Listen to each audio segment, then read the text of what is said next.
Laurent, José et Franck viennent de parcourir les 18 km entre Tournu et Gigny-sur-Saône.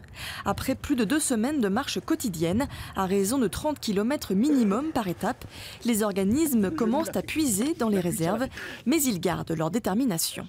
Le froid est mordant, surtout aujourd'hui. Là, on a eu deux jours de clément et là, aujourd'hui, c'est un peu plus dur avec le vent, mais on fait avec et il n'y a rien qui nous arrête. Monsieur Macron nous disait que les gilets jaunes, c'était les feignants. Alors on veut lui montrer à M. Macron que les gilets jaunes, même des pères de famille, des gens qui n'ont jamais fait du sport, sont prêts à traverser toute la France, à rencontrer tous les gilets jaunes qui se trouvent dans les ronds-points. Car c'est bien l'enjeu de cette marche, rencontrer les gilets jaunes et faire remonter une revendication parmi toutes les autres, celle du référendum d'initiative citoyenne. Manu n'a plus les jambes pour marcher, alors il conduit le camping-car chargé de les ravitailler. Les citoyens ont besoin d'être écoutés et maintenant, nous, on a l'impression que c'est maintenant qu'il faut bouger.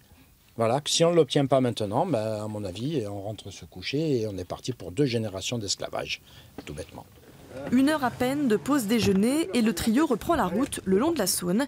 Ils s'attendent à être reçus comme des rois à Châlons ce soir. Sur tous les ronds-points, on est reçus comme si on faisait partie de leur famille et honnêtement, c'est très émouvant. Et alors que le mouvement semble s'essouffler à l'échelle nationale, Franck et ses amis sont persuadés qu'il va repartir de plus belle en janvier. Motivé alors jusqu'au 20 janvier, c'est ça? Jusqu'au 20 et au-delà. Jusqu'au 20 et au-delà.